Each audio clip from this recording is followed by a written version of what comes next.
partnership is at the heart of what we do, and I just want to acknowledge all the agencies and all the task force representatives that are here today.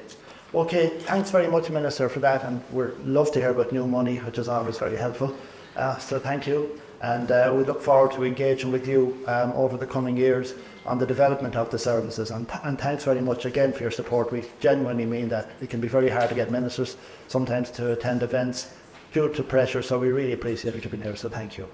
Okay, our next speaker then, and again just to say, you all have the bios in your books, so if I'm giving a short introduction, I'm not cutting any of you short, folks, just to say that. So our next speaker is Andrew Montague. Andrew is the chair of the Ballymun Task Force.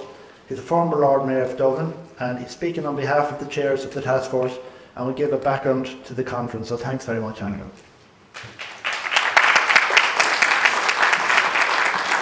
Thank you, and thanks very much, Pat, for the introduction, and thanks to Minister Naughton and all the public representatives here today, Deputy McAuliffe, Deputy Siri Carney, Vincent Jackson, Daithí Doolan, John Lyons, and if there's anybody else who I can't see. It's always really important to have public representatives supporting us. We need you are going to be giving us the funding, so we do appreciate those of you who turn up to events like this. Okay, well look, we're here today to celebrate the drugs task forces and the work they do right across the country. And just see where my clicker here is. Yeah. So the drugs task forces came about following the report back in 1996, the famous Rabbit report, and that report promoted a local response to the issues to do with drugs. And why a local response? Well, because at that time in the 90s, people felt their communities were getting out of control, and a local response gave people some sense of control over what was going on. It helps to build community capacity, and so money spent in the local area with people having some control over it helps them to build their own capacity. It also gave us the opportunity to have an interagency response. So we had some funding, we could work with other agencies, with schools, with community organisations, but also with departments to get work done. So that interagency approach was very keystone of what we're doing. And having some local funding allowed for innovation. It allowed for new ideas to come forward, new thinking, new programmes.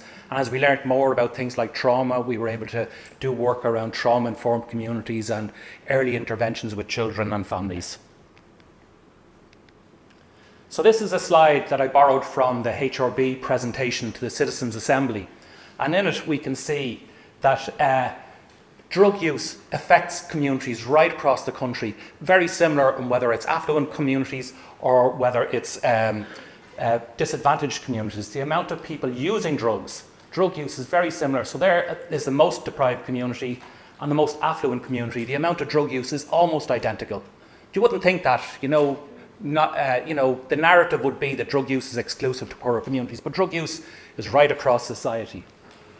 But the impacts of drugs are much more keenly felt in disadvantaged communities. So the most disadvantaged communities have more problems with dealing drugs compared to the most affluent communities, and the same issues related to intimidation much higher in deprived communities compared to affluent communities. So although all communities take drugs and use drugs at equal levels, the impacts are much more keenly felt in disadvantaged communities. And the harms of drugs, there's the harms of the drugs themselves, but there's also the harms of the illegal drugs trade. And it's this illegal drugs trade that causes so much harm in the most deprived communities. Things like violence, and that violence ranges from beatings. One of my neighbours recently had both his elbows smashed in with hurleys. That kind of casual violence, looking for €50 often, to shootings, pipe bombs, and all the way up to murders. Open drug dealing is an issue that really affects the most disadvantaged communities, and it has a very pernicious effect on those communities. People are afraid to walk down the street if they feel there's somebody dealing, because if you make eye contact with them, there's a feeling that, is he going to ring the cops later on?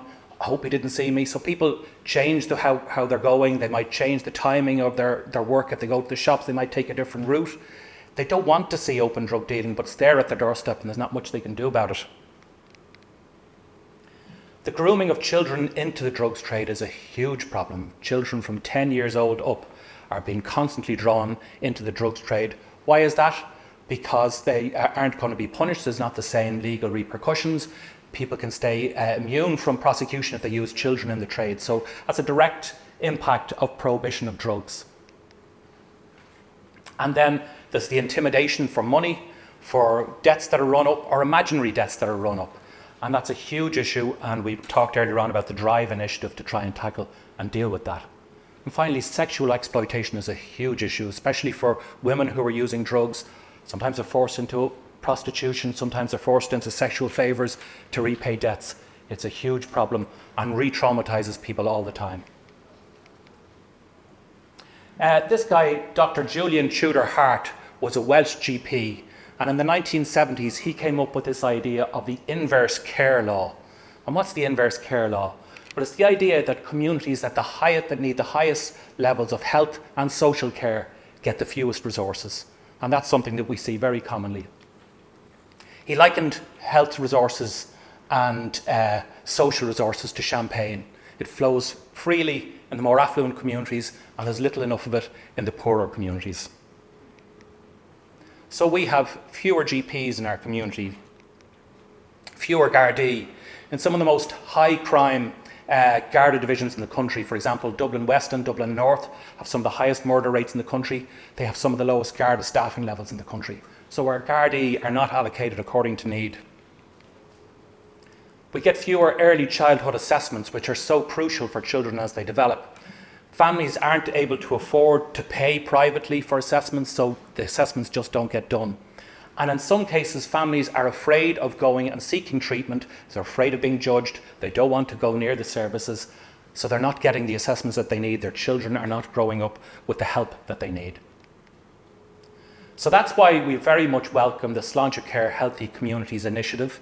It's very important. It's a great step in the right direction, but it's a very small step. It's small funding. It's something that I think the drugs task forces can have a synergistic effect with this funding. I think that what we're trying to do and what the Sláinte Care Healthy Communities is trying to do, they align, and I think there's great opportunities for us to work together.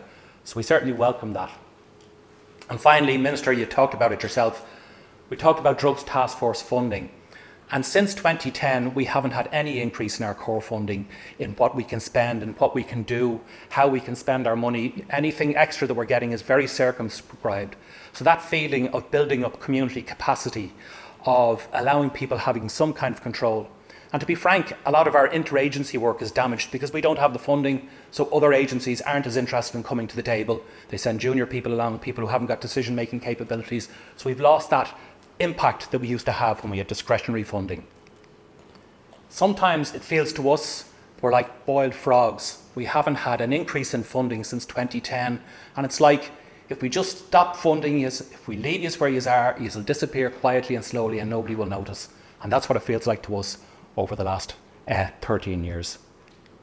So I want to thank everybody for your time today. We really appreciate it, and it's great to have you here. Thank you.